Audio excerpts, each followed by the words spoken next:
Hi hello welcome to జాట్ TV. Sitting జడ్జితో విచారణకు సిద్ధమా? సీఎం రేవంత్ రెడ్డికి హరీష్ రావు సవాల్. మంత్రి పొంగిలేటి కంపెనీ అవినీతికి పాల్పడిందని సభలో రేవంత్ రెడ్డి మైనింగ్ మంత్రి చెప్పిండ్రు. మంత్రి అవినీతికి పాల్పడినప్పుడు సిబిసిఐడి ఎట్లా ఎంక్వైరీ చేస్తాది? ఆయన మంత్రిగా ఉండగా విచారణ సాధ్యమా? గవర్నమెంట్ కింద పనిచేసే పోలీసులు గవర్నమెంట్ మీద ఎంక్వైరీ చేస్తారా అని బీఆర్ఎస్ ఎల్పీ ఉపనేత మాజీ మంత్రి హరీష్ రావు ప్రశ్నించారు. అందుకే మంత్రి పొంగిలేటిని డిస్మిస్ చేయాలని, లేదంటే సిట్టింగ్ జడ్జ్ చేత విచారణ జరిపించాలని, అది కుదరకపోతే హౌస్ కమిటీ వేయాలని డిమాండ్ చేశారు.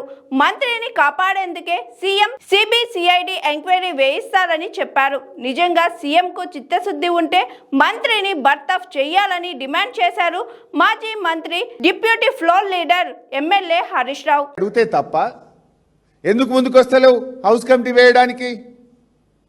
హౌస్ కమిటీ వేస్తే బయటకు వస్తాయి కదా. గతంలో నీ కాంగ్రెస్ పార్టీయే ఆ రోజు ఒగులాపురం మైన్స్ మీద హౌస్ కమిటీ వేసింది కదా. మీరు ఇప్పుడు ఎందుకు భయపడుతున్నారు హౌస్ కమిటీ వేయడానికి? అంటే ఇవాళ మేము ఈ స్కామ్ను బయట పెట్టాం. ఇవాళ ముఖ్యమంత్రి గారు ఏమంటున్నాడు? లేలే మేమే బయట పెట్టినాం, మేమే కట్టించినాం అంటుండు. కట్టలే. ఇలా ఏ కాంట్రాక్టర్ ఈ రాష్ట్రంలో పనిచేసినా సీనరీస్ ఛార్జెస్ కట్ చేస్తారు. అది ఆర్ఎన్బి రోడా, పంచాయతీ రోడా, ఓ హాస్పిటల్ కట్టినరా, ఓ బిల్డింగ్ కట్టినరా, ఓ మోరీ కట్టినా ఆటోమేటిక్ సీనరీస్ ఛార్జ్ కట్ అవుతుంది. పొంగులేటి గారు ఎక్కడనో హెచ్ఎండిసిఎల్లో ఒక కాంట్రాక్ట్ చేస్తే దాంట్లో సీనరీస్ ఛార్జ్ ఆటోమేటిక్గా ప్రతి కాంట్రాక్టర్ బిల్లో కట్ చేసినట్టు దాంట్లో కట్ చేసిండ్రు. దానికి అక్రమ మైనింగ్కు సంబంధం లేదు. అసలు ఫస్ట్ ఆఫ్ ఆల్ ఇల్లీగల్ మైన్కు సీనరేజ్ ఛార్జ్ కట్టుడు ఉంటుందా? మైనే ఇల్లీగలా, దానికి ఫైన్ కట్టుడు ఎక్కడ ఉంటుంది? మీ మైనింగ్ డిపార్ట్మెంటే మంత్రి గారికి 2 షోకాజ్ నోటీసులు ఇచ్చింది, 2 లెటర్లు పొల్యూషన్ కంట్రోల్ బోర్డుకు రాసినారు, పెనాల్టీ 28 లక్షల రూపాయలు వేసినారు. ముందు పెనాల్టీ కట్టినరా? మీరు కట్టే చూపించి. మంత్రి గారికి 28 లక్షల పెనాల్టీ వేసినారు. కట్టినరా పెనాల్టీ? చూపి రేవంత్ రెడ్డి. మేము రికవరీ చేసిన అంటున్నావు కదా. Did you recover the penalty? Show the record. Did you reply to the show cause notice? Show the reply. అసలు లెక్క చేయలేదు. నేనే రాజు, నేనే మంత్రి, వీని షోకాజ్ నోటీస్ నాకెంత, ఇది టిష్యూ పేపర్ లాగా పడేసిండ్రు. 2 సార్లు మైనింగ్ డిపార్ట్మెంట్ షోకాజ్ నోటీస్ ఇస్తే రిప్లై ఇయ్యలేదు, పెనాల్టీ వేస్తే కట్టలేదు. 2 సార్లు పొల్యూషన్ కంట్రోల్ బోర్డుకు యాక్షన్ తీసుకోమని స్వయంగా మైనింగ్ డిపార్ట్మెంట్ లెటర్ రాస్తే మంత్రి మీద యాక్షన్ తీసుకోలేక పొల్యూషన్ కంట్రోల్ బోర్డు సైలెంట్గా ఉన్నది తప్ప యాక్షన్ తీసుకోలేదు. This is clear. ఇంత స్పష్టంగా ఉంటే మేమేందో రికవరీ చేస్తామని బుకాయించే ప్రయత్నం. అందులో కూడా ఎన్ని తప్పులు మాట్లాడిందంటే, మంత్రి గారిని కాపాడబోయి ఒక అబద్ధాన్ని దాచబోయి ఇంకొక 100 అబద్ధాలు ఆడినట్టు, ఒక తప్పును కప్పిపుచ్చుకోవడానికి అసెంబ్లీలో రెడ్ హ్యాండెడ్గా మరో 10 తప్పులు చేసింది ఈ ప్రభుత్వం. ఓపెన్గా దొరికిపోయింది. ఆయన మైనింగ్ మంత్రి వివేక్ గారు మాట్లాడుతూ అంటాడు, ఒక కంపెనీ కోసం హౌస్ కమిటీ వేయచ్చా అంటుండు. చిత్తశుద్ధి అయినా గతంలో కాంగ్రెస్ పార్టీ వేసింది ఒగులాపురం మైన్స్ అనే ఒక కంపెనీ మీదనే హౌస్ కమిటీ వేసింది కదా. మంత్రి గారు అంటారు, diesel generator operated mines have been permitted due to lack of electric meters. మీటర్లు దొరకలేవన్నట్టు డీజిల్ జనరేటర్ను వీళ్ళే పర్మిట్ చేసిండట. మరి ఎంతమందిని పర్మిట్ చేసిండ్రో బయట పెట్టండి. ఎలక్ట్రిక్ మీటర్లు లేవని డీజిల్ జనరేటర్లు నడుపుకోమన్నారట. వీళ్ళు నడుపుకోమన్న కాగితం ఏదైనా ఉంటే బయట పెట్టండి.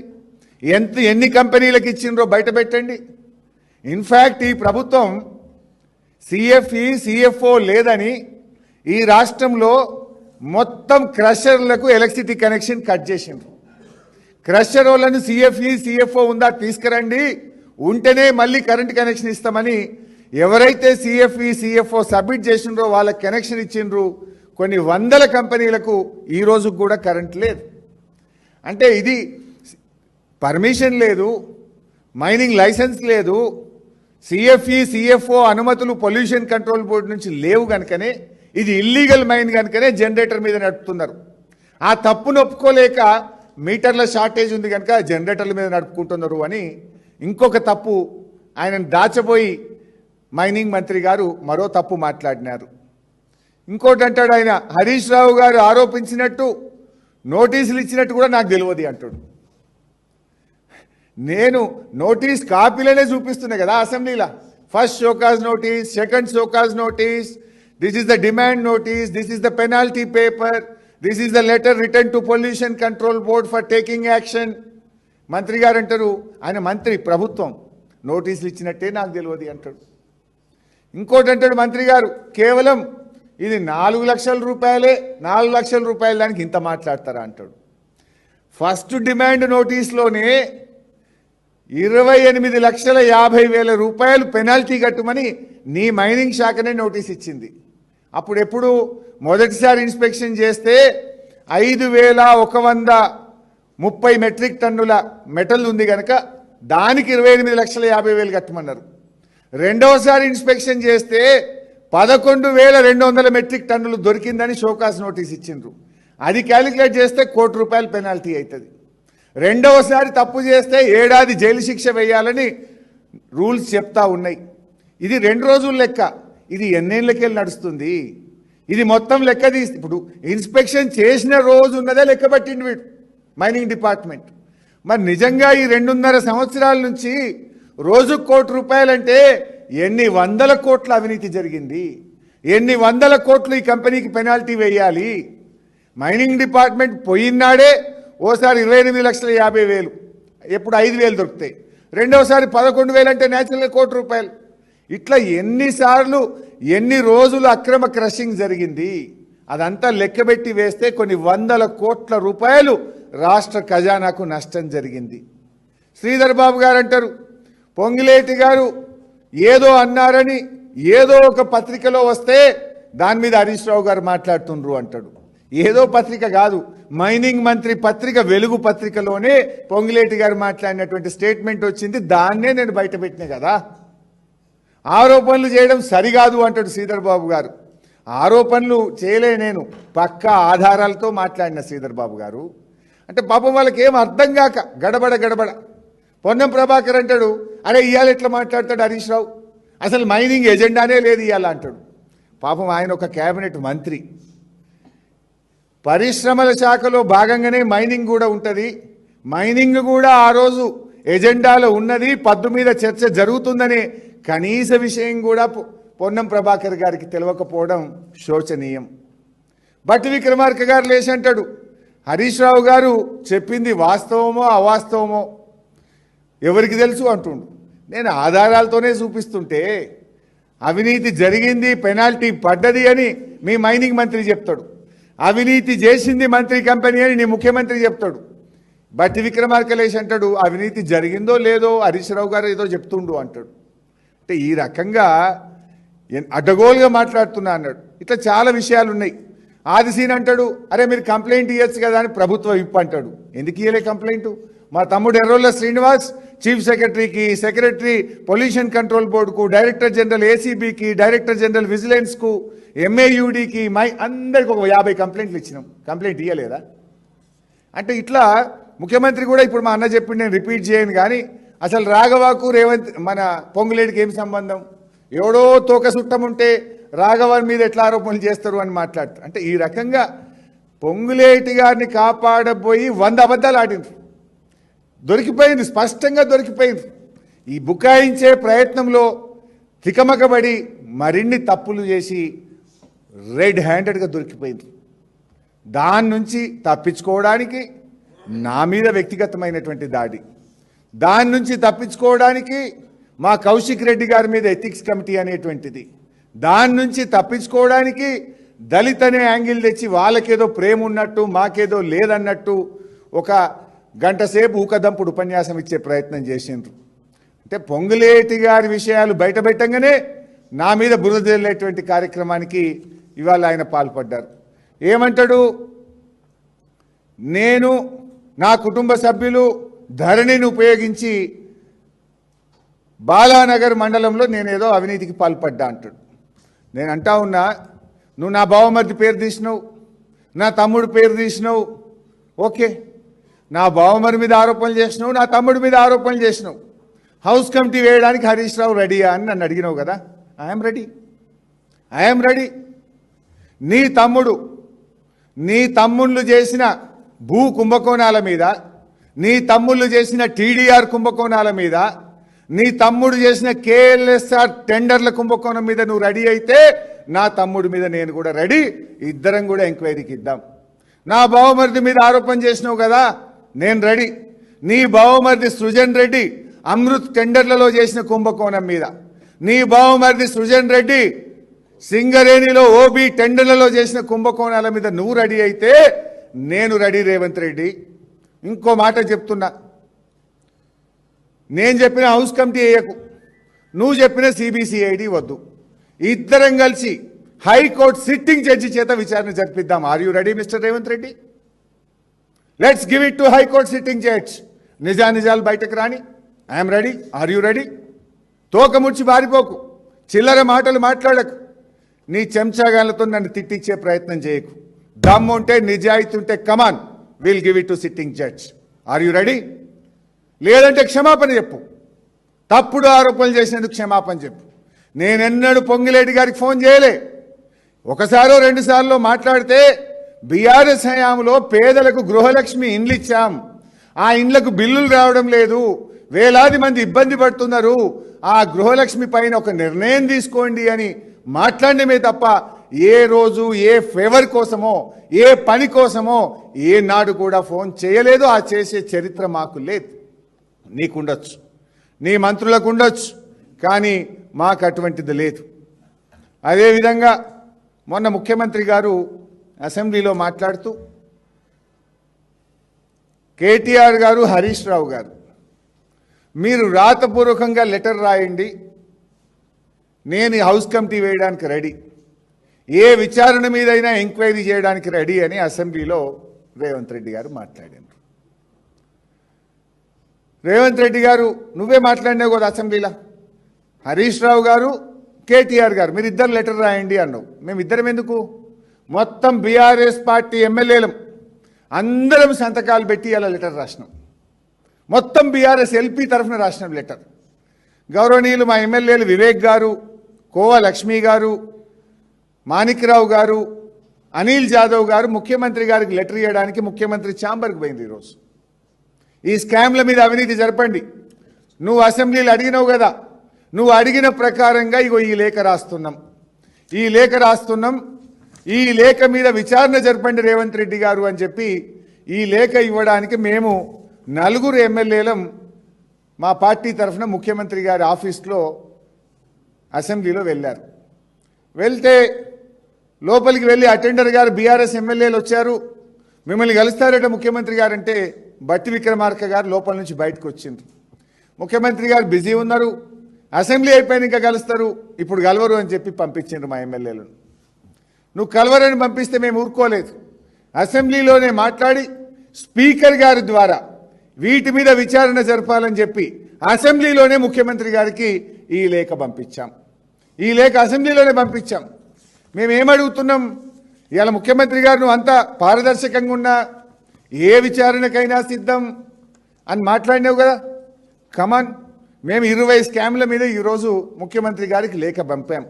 సివిల్ సప్లై స్కామ్, అమృత్ టెండర్ల scam, KLSR scam, Naini coal block scam, Singareni OB టెండర్ల scam, NTPC thermal power scam, HCU భూముల స్కామ్, లగచర్ల ల్యాండ్ స్కామ్, 1 కోటి ఎకరాలు నిషేధిత జాబితాలో పెట్టి నచ్చిన వాళ్ళై లెక్క కుదిరిన వాళ్ళై తీసేసేటువంటి స్కామ్, అదేవిధంగా ఎక్సైజ్ డిపార్ట్మెంట్లో మైక్రో బ్రీవరీ స్కామ్, హ్యామ్ రోడ్ల scam, TDR scam, young India school scam, 4th city scam, hill TP scam, అక్రమ mining scam, Deccan cement scam, Manchirevula దేవాదాయ భూముల కుంభకోణ స్కామ్. వీటన్నిటి మీద విచారణ జరపాలని మా ఎమ్మెల్యేలం మేమందరం సంతకాలు పెట్టి ఈ లేఖ ముఖ్యమంత్రి గారికి పంపినాం. ముఖ్యమంత్రి గారు, నువ్వు అంత సత్యహరిశ్చంద్రుడు అయితే, నువ్వు తప్పు చేయకపోతే, నువ్వు మాట మీద నిలబడే మనిషివైతే నీలో చీము నెత్తురుంటే నువ్వు అసెంబ్లీలో చెప్పిన దాని ప్రకారంగా దీని మీద సిట్టింగ్ జడ్జితో విచారణ జరుపు.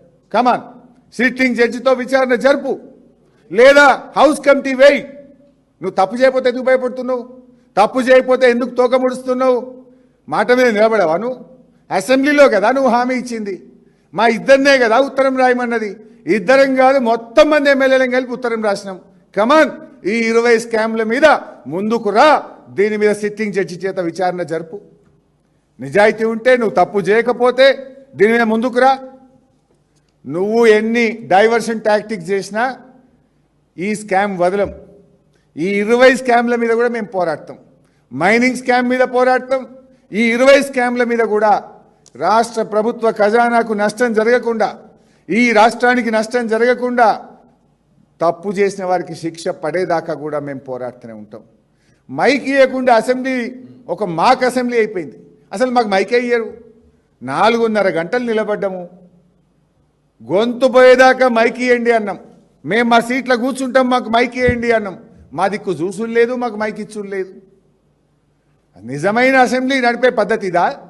ప్రతిపక్షాల గొంతు నొక్కడమేనా? ఇదే రకమైనటువంటి పద్ధతి అని నేను అడుగుతా ఉన్నాం. హౌస్ కమిటీ అడిగితే తప్ప, ప్రజాధనం దుర్వినియోగం చేస్తుంటే మేము దాన్ని ప్రశ్నించడం తప్ప. ఇది ఎట్లుందంటే ముఖ్యమంత్రి గారికి ఒక భయం. పొంగులేటి గారికి ముఖ్యమంత్రి గారి మధ్య వాటాలు ఉంటాయి.